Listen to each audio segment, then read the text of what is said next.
Happy Monday, everyone. Welcome to another edition of Clutch Sports Talk Live with me, Ryan Flowers. We got lots to get into today. So, hey, without further ado, let's get into it.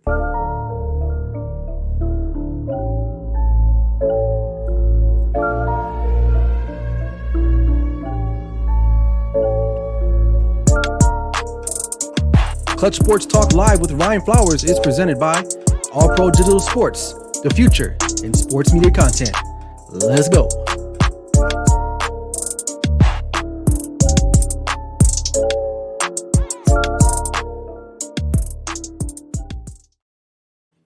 Happy Monday, everyone. Hope you guys are doing all right. This is another edition of Clutch Sports Talk Live with me, Ryan Flowers. If you're on the live, I appreciate you guys. Make sure if you're in here, drop a comment, share, like, do what you got to do. But hey, thank you and appreciate you guys. Also, I want to let you guys know to hit me up on YouTube at Clutch Sports Talk as well, at Instagram at clutch.sports.talk, and at Twitter at clutch_talk. So those are ways you can find me, catch all my content. I got tons of stuff that's coming out here in the next few weeks. But today is a Monday edition of Clutch Sports Talk Live with me, Ryan Flowers. So I appreciate you guys for being in the building on this busy Monday, the week of Christmas. So hope you guys got your shopping done. I still got some things I got to get done myself. But other than that, I am glad to see everyone is doing well. But before I go on with the show, man, my thoughts and prayers go out to the family of Kevin Greene. For those of you who don't know who Kevin Greene was, he is a Hall of Fame linebacker. He played for the Pittsburgh Steelers, Rams, I believe the Green Bay Packers, and Carolina Panthers, if I'm not mistaken. He passed away today at the age of 58.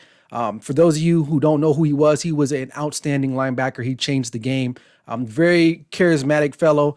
I mean, obviously, I never met him before, but I've always seen him a lot, especially during interviews. I grew up watching him, especially, I was never a big fan of linebackers, and especially I wasn't a big fan of the Pittsburgh Steelers as being a Cowboys fan, but I always had the utmost respect for Kevin Greene and what he did and what he brought to the NFL. So, condolences to his family. His thoughts and prayers are with, my thoughts and prayers are with him and his family today. So, but we got a great shows in store for you guys today. We're going to get the energy up. It's Monday. I know everyone's like, it's Monday, it's hard, it's the week of Christmas. Some people are already on vacation. Some people are looking to get to vacation, but it's my job to keep you guys up and ready to go for this week, because that's what I'm here to do. So a lot to get into. So the first thing I want to get into today is the college football playoffs. The final results were announced Sunday morning. Alabama is the number 1 seed. Clemson's number 2. Notre Dame is the number 4, and Ohio State's number 3. Alabama and Notre Dame will face off in Texas, if I'm not mistaken, in Jerry's World, for the right to play the winner of Clemson and Ohio State. Here's what I'll say. Now, a few episodes ago, I'm not talking about the playoffs anymore. Yes and no. I'm not talking about the fact that if we need to extend it or open it up for, more teams. I'm not a big fan of expansion. Will I say that they got it right? For the most part, I think they did. Now, the one question mark, maybe 2 question marks, you can maybe say Ohio State didn't deserve to get in. They only had 6 wins. Notre Dame just got blown out literally by like 20-something points to Clemson. Texas A&M, I guess a lot of people thinking that A&M should have got in there, but they remind you that A&M got blown out by Alabama by 4 touchdowns, and I know it was earlier in the year. But I think for the most part, the committee got it right. These are the top teams in the country, maybe with an asterisk next to 1 or 2 of them. But overall, college football, and I've been saying this for quite some time, for those of you who followed me when I was in the audio podcast business, college football definitely has a problem. And literally, it's going to be the same teams pretty much every year, with the exception of maybe 2 or 3 that get interchanged every now and then. But Alabama and Clemson will be the elite of the elite, and they're always going to be in the playoff. That's just what it is. So really, these shows that they were doing every week, announcing who's going to be who's going to be the Final Four, it's like, who cares? Like, we already know who's going to be in there. Even if Clemson would have lost, or even Alabama would have lost Saturday, more than likely those 2 teams would have been in there, regardless. So we're complaining about the playoff system. We used to complain about the BCS system. Either way, we're never going to get it right. No one's not going to be happy. Just realize that college football definitely is the tipping scale is definitely, it's not fair, and life is not fair. And I get it. A&M is like, oh, well, we probably should have played. We should be in the game. You had your chance against Alabama. You blew them out. And now people, oh, Notre Dame lost to Clemson and they got blown out. Well, they did beat them early in the year. Well, they didn't have Trevor Lawrence.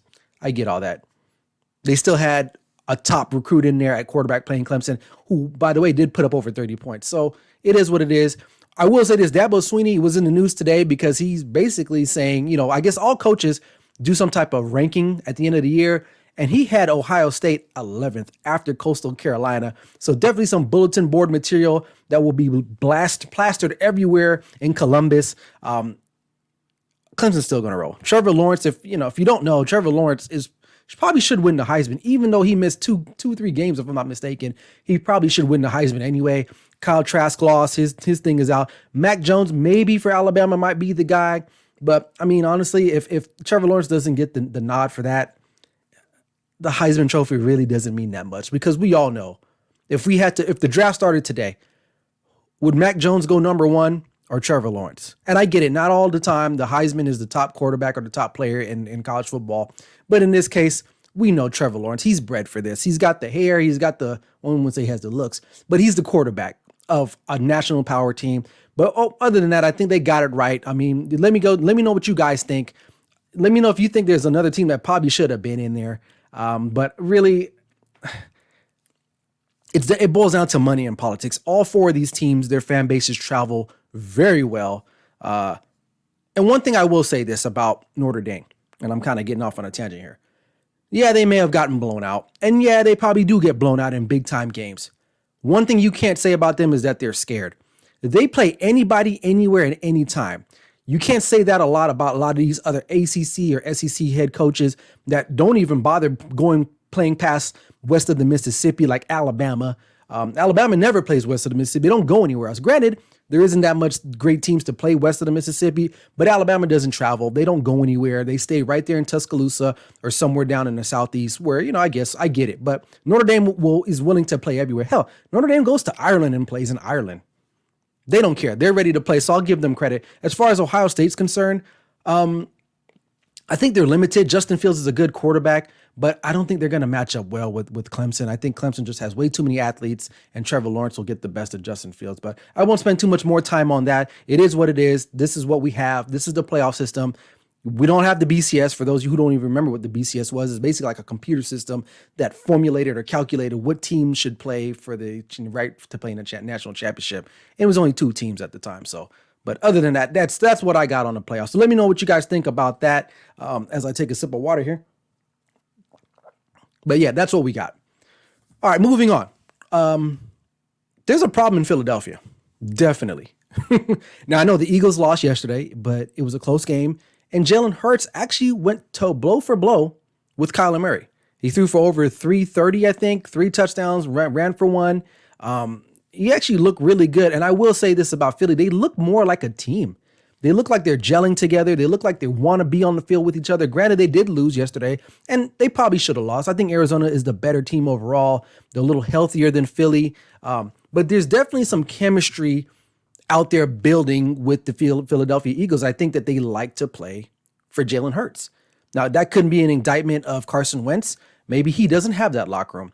Maybe there's a majority of that locker room in Philadelphia that don't even like Carson Wentz. And rightfully so. What has he done? He hasn't won a Super Bowl as a starting quarterback. He got paid a lot of money, and has not been able to be on the field to win a lot of games. Now, granted, this year he doesn't have the best offensive linemen. The weapons aren't the best, but I've seen that happen on a lot of teams, especially with this Philadelphia Eagles team. And he's just, I don't know. But the problem that they have is that I guess it's reported that if Jalen Hurts remains the starter for the rest of this year, as I think he should, Carson Wentz is going to be looking for a trade. And the problem with that is that there are teams that would probably take a peek on Carson Wentz, but I don't know if there's a lot of teams that want to pay him the amount of money that his contract is worth. So the problem is that there are teams that are there, but can they afford to make that trade? There's one team that really stands out, and I've said this before. I'm on record for saying that the Colts would probably be the best matchup for Carson Wentz. Why? Because the head coach is Frank Reich. And when he was there, that was kind of like the year that he was on his way to an MVP, but in the end, he got hurt and, Nick Foles steps in. But there's definitely a problem. Now, if I was the GM, I would probably have to move on from Carson Wentz and just say, you know what? We gave you the contract based on potential, it really hasn't panned out. Because here's the thing. You can't keep Jalen Hurts starting and keep Carson Wentz on the bench. That you're paying him way too much money to be paying him to be a backup. If that's the case, you trade him, you get some assets, you do what you got to do, you let someone else figure out what they want to do with his contract. So it's definitely a problem. It's definitely a situation that it's worth watching here in the next couple weeks, because I feel like Jalen Hurts has an opportunity to at least win one or two more games. You got the Cowboys next week, and I believe they play the Redskins. Yeah, they play the Redskins in the finale. So, and they're still kind of like in the hunt. They're 4-9-1, if I'm not mistaken. So if they win out, they get to 6-9-1. Does that help them win the playoffs? Who knows? A lot can happen, but Philadelphia definitely isn't a problem. And I said this a long time ago, well before I had a podcast, and I would tell my friends and people that know me, Carson Wentz got that money, but it was a mistake at that time. And I get it. You have to pay your quarterback when you're in the NFL, because having a quarterback is getting it wrong or right is almost like marrying the right or wrong woman. If you marry the right woman, things are pretty good. It's easy. You're going to have some ups and downs, as you should. But if you marry the wrong one, or you're with the wrong one, life comes at you very quickly and hard, and you can't get rid of it, and it's hard to get rid of. And we've seen that a lot in the NFL with bad contracts, especially the quarterbacks. You can overcome a bad contract to like a tight end, because the tight end doesn't get the ball that much. But when you're talking about quarterbacks and you're giving these guys a lot of money, you either got to start winning a lot of playoff games, and then also in the end, you got to start winning Super Bowls. And Carson Wentz, to me right now, it just doesn't seem like he's got that locker room or that team behind him. So, but yeah, that's what I think about Philly and Philly special per se. But they definitely have a problem. But I think they probably need to move forward with Jalen Hurts. I think moving forward towards the end of the year, at least give him the rest of the season to finish out. It's only 2 games left, and go from there. So to backtrack, we got a question from Peter DePaula. He said, "I think the NCAA brought the Buckeyes and Notre Dame in to make money, since probably they lost a ton of cash this season. It's a corporation." 100% agree with you, Peter. We all know the NCAA is super corrupt, and they don't care about the student athlete. They care about the bottom line and its money. And all 4 of those teams, like I said just a few minutes ago, they all bring in a really good fan base, and they're going to bring money. So that's a good point by Peter DePaula. Appreciate him. Appreciate him for leaving that comment. Sandy Marie, appreciate you. Make sure you guys keep leaving those comments, man, as we keep moving forward and keep this Monday show rolling, right? All right, let's go. All right, Saints and Chiefs. Pretty good game. Yesterday down in New Orleans. I will say I think the Chiefs are a little vulnerable. Excuse me. Now, that game should not have been as close as it was. Drew Brees coming back from 11 fractured ribs. Michael Thomas doesn't play. You have some injuries on your offensive line for New Orleans. New Orleans doesn't run the ball a lot typically. So there was plenty of ways or reasons why Kansas City probably should have just blown that game open. But what we've seen in the last year and a half is that the Kansas City Chiefs, they flirt with this on and off switch. And I talked about this last week. They're one of the few teams in history that I've seen that can just kind of like lollygag their way through a season or through a game, and then all of a sudden make one play there, one play here, and boom, you look up at the score and you're like, oh, wow, they won. That can be a liability. Now, the Saints to me, I think, are in trouble. I think they're definitely in trouble. Drew Brees did not look good in the first half. He looked very old, and I grant he's coming off the injury, the ribs. He didn't have his number 1 target out there, which even if Michael Thomas played yesterday, I don't think it would have made much of a difference, to be honest with you. Michael Thomas really hasn't been a factor all year, just because he's missed a lot of time with injuries, suspensions, yada, yada, yada. Alvin Kamara is a great piece, but they don't use him as a running back like that. They don't line him up and just run physically. They just don't do that. Latavius Murray is not the guy there. Their defense played a pretty solid game for the most part. I mean, when you play the Chiefs, and I said this last night on my NFL Primetime show, you're going to have to spot the Chiefs at least 20 points, and your offense is going to have to pick it up. Now, the Saints defense did what they needed to do for the most part early on in the game. They had an opportunity to take the lead or tie the game at the end of the half yesterday. And then the defensive end, I think Anzalone, he ended up not falling on the ball correctly, and the ball squirted out and they get it a safety. So, but the Chiefs, back to the Chiefs, they just kind of like find their way through these games somehow. But they better be careful, because I keep saying this. Yes, they are a good team. Probably the best team, probably overall, per se. Their defense isn't all the greatest, but It's what they have on offense. That's what just takes them to the next level, because they can be out 20 points, 30 points. It doesn't matter. When you have that ability to strike from anywhere and anyhow, it doesn't matter what the score is. And I think that's where I think they fall in love with that. I think they believe that too much. And one of these days, I'm gonna backtrack. The only team that can beat Kansas City right now is Kansas City. Flat out. That's my personal opinion. That's my take. And here's why. The only way they're going to lose is if Patrick Mahomes decides he doesn't have a really good game. And he hasn't been playing like really that great lately. And you're like, whoa, he's still throwing for all these things. Yes. But you look at a lot of the incomplete passes. He's not making those magical plays that he was making the last couple of years, last year and a half. They're still winning, and they're finding ways to win. I believe their last 6 games have been decided by at least a touchdown or less. This is Super Bowl champs and arguably the runaway team in the NFL. And they're only winning games by 6 points or less. What does that tell you? They're vulnerable. And last night, they should have been able to put away the Saints easily. But I said the Saints are in trouble because Green Bay's got a big matchup tonight. With Green Bay, well, not tonight, this weekend against Tennessee. And this is going to be a big matchup. Why? Because Tennessee is the type of team that Green Bay doesn't want to play because they're physical. But if for whatever reason, let's say Green Bay wins that game, they're pretty much locked in for that number 1 seed. If they're not now. If they're locked in, the Saints probably be number 2. They meet up in the NFC Championship Conference game. The Saints are going to be playing in Green Bay, and it's going to be cold. And throwing the ball out there is not going to be as easy. Throwing the ball in the Mercedes-Benz Dome. You're going to have to run the football, and the Saints really don't run the football like that. So I was kind of like, well, they got Breeze in there, but I don't know if he's ready, man. I don't know if he's got it in him. I don't know if anyone ever broken your ribs before. It sucks. It sucks. So I don't care what flakjack you got on, but definitely back to the Chiefs though. But this is what I've learned is that the Chiefs are vulnerable. They can be beaten by themselves, and it can happen because anyone can have a bad day. And the other thing is that the Saints have some issues as well too, especially injuries and just their play style, so it's going to be interesting the last couple of weeks to see how the season finishes out there. All right. Jets win, right? If you're a Jets fan, you're like, yeah, we won, but why? Why did we win? Was it worth it? It depends on how you look at it. So you went from arguably getting the number 1 pick in Trevor Lawrence to now you're number 2 now. Now you can probably get Justin Fields. So here's the thing. Some of you want your teams to tank. And most of you probably have never really, really played sports maybe at a competitive level. I could be wrong. But if you're a competitive person, you're not going to tank. And these guys, I know they're professionals. I know they get paid. Trust me, the Jets have been trying to win since week 1. It's hard to win in the NFL.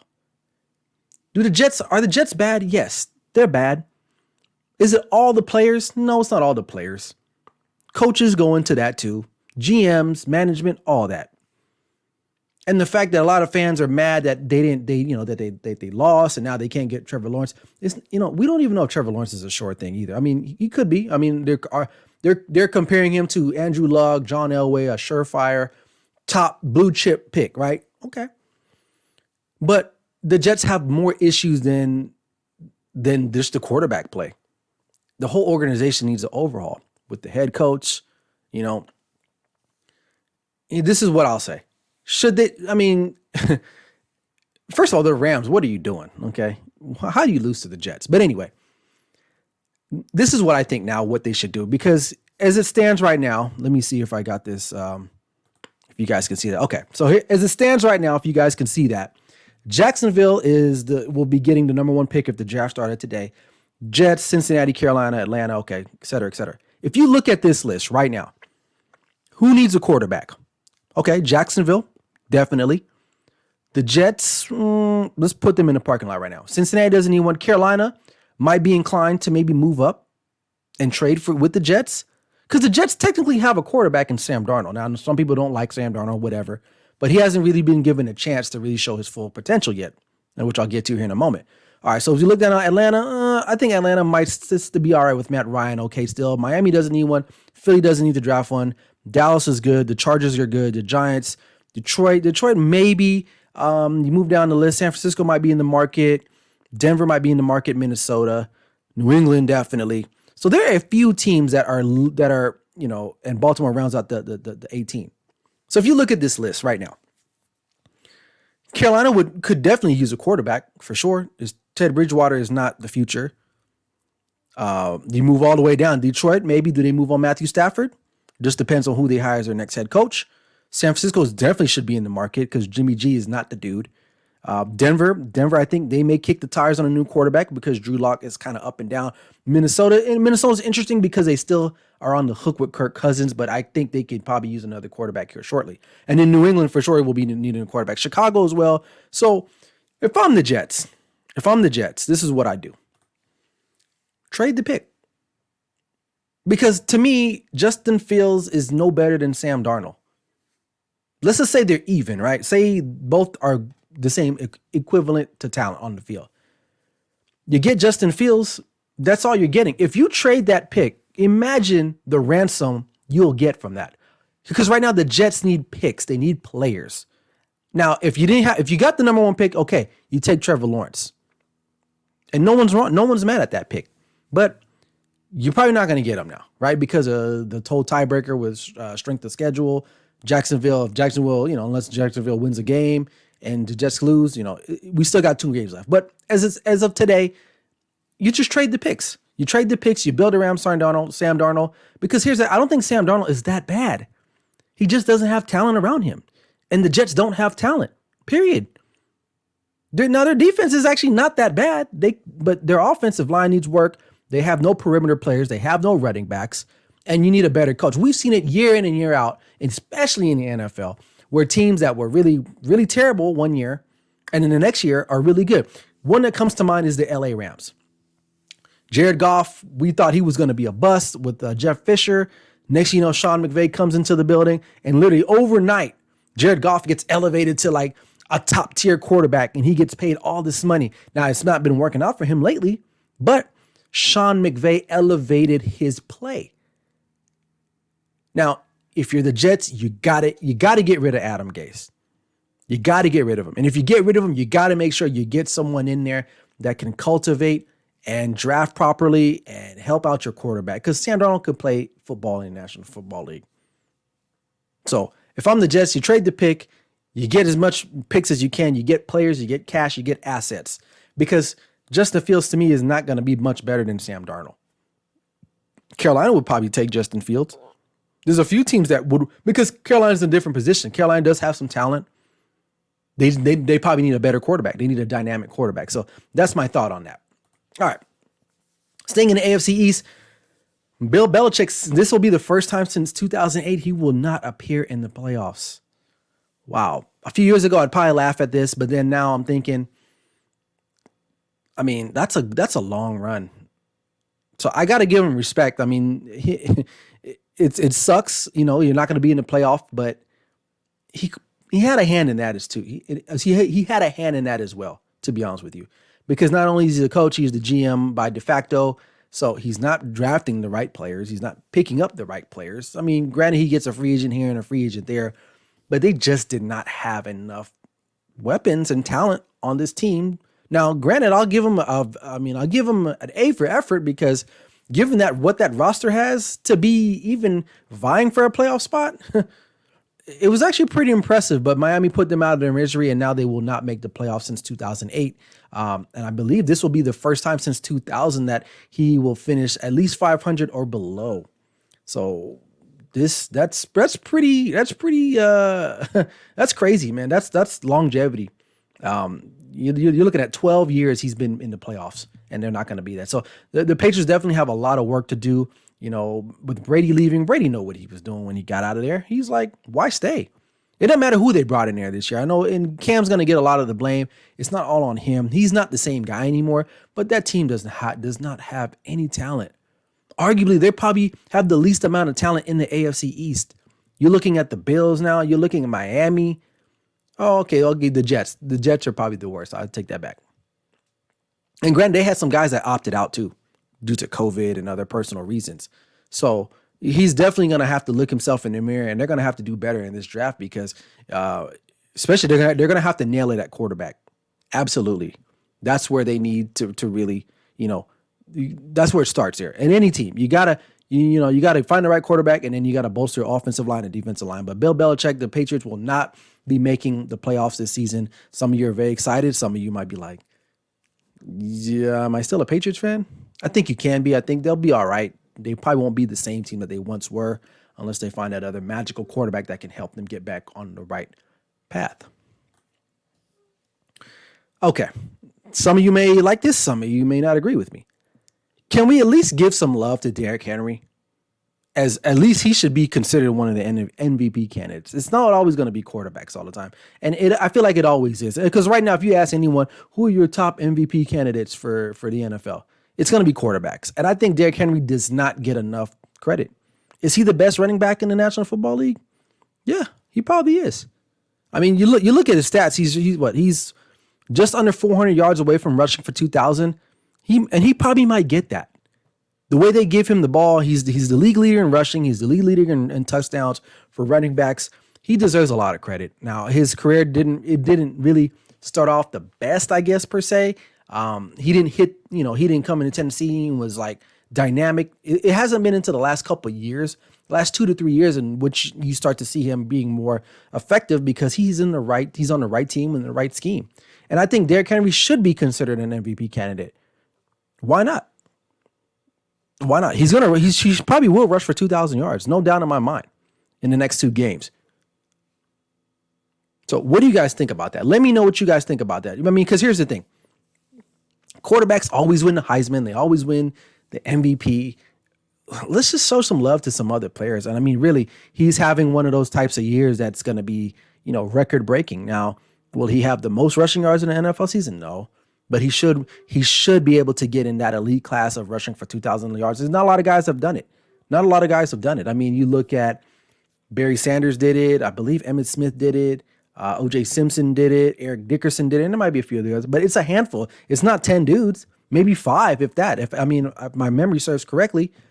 So he'll be in Terrell Davis. I forgot about him. So he will be in, if he does happen to rush for 2,000 yards, he will be in elite company. And I think he should get the nod. Because is Patrick Mahomes an MVP? Yes. Is he playing at an MVP caliber level? Not lately. Russell Wilson, yeah, he was at first, but he's kind of tapered off. Oh, Adrian Peterson. Yes, thank you, Peter. Adrian Peterson. So about 6 to 7 dudes. So who else? Aaron Rodgers. He's quietly having a nice, decent year. But at the running back position, and especially in a league in which the running game is not emphasized as much anymore, and the fact that this guy is just killing the ground game. And let's not forget to mention these stiff arms. I mean, dude,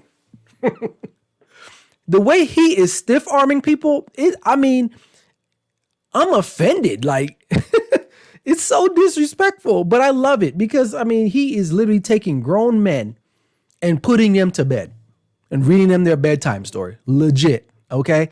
So I like Derrick Henry. I'm a fan of his. I root for the Titans. I like the Titans. I like what they're doing down there. If he doesn't win it, I get it, but he should at least get a little bit more love. And I know, the media, ESPN and Fox and everybody else, they're not gonna talk about running backs that often. And I totally get it.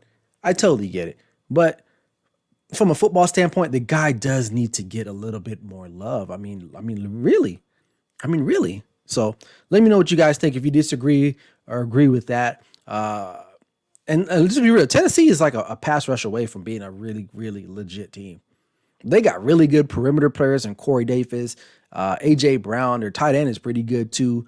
We got Derrick Henry back here. Tannehill's looking pretty good. If they can find a way to get a pass rush, Tennessee will be one of those teams in the AFC that you really, really, really don't want to see. I mean, that's just my thought. But other than that, that's what I got on that. All right.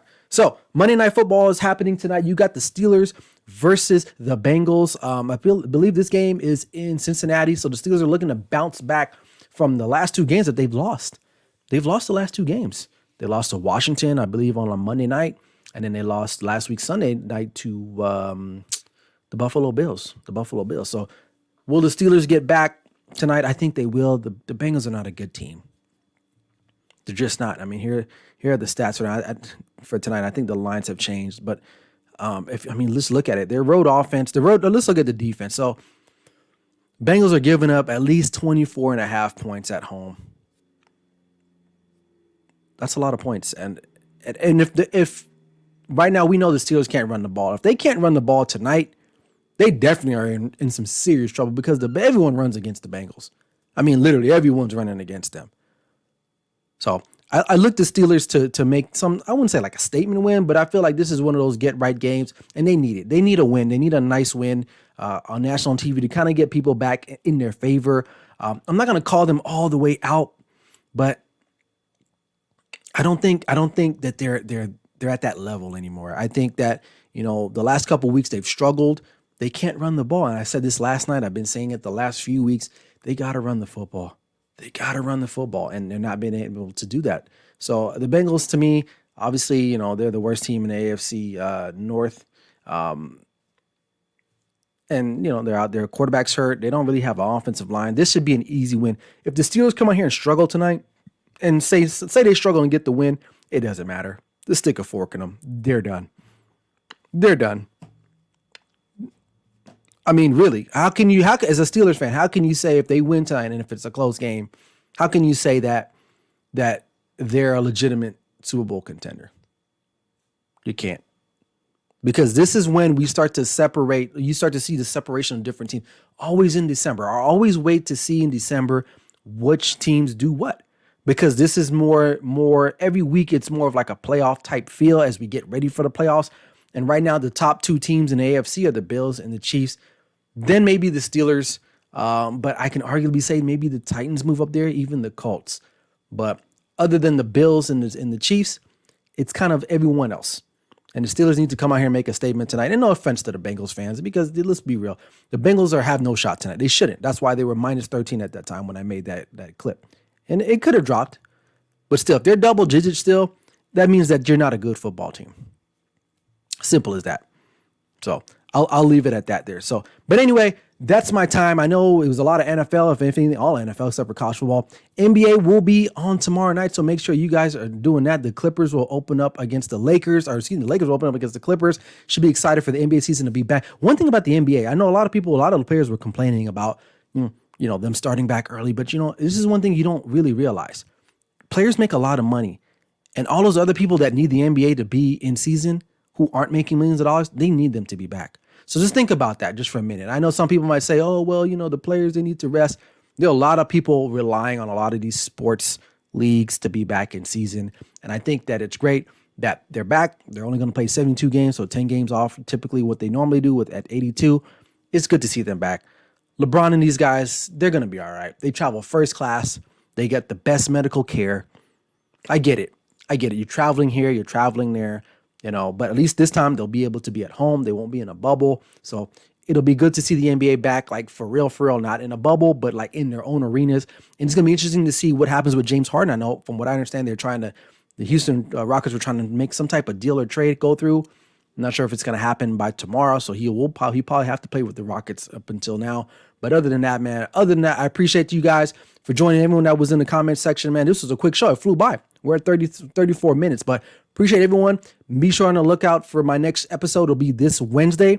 I'll be able to talk about a little bit more about NBA because we'll have some games under our belt. Obviously, NFL will reign supreme and anything else that comes in between now and then. So I appreciate each and every one of you guys. Make sure you guys follow me and subscribe. Subscribe to me on YouTube. Please, I'm begging you, subscribe, man. Let's go into YouTube. Search Clutch Sports Talk.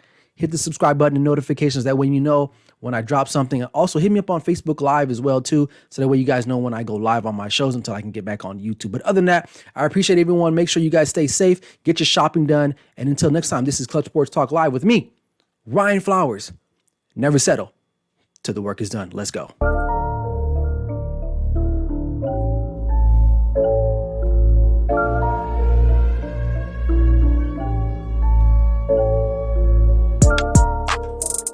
This episode of Clutch Sports Talk Live with Ryan Flowers was presented by All Pro Digital Sports, the future in sports media content. Let's go.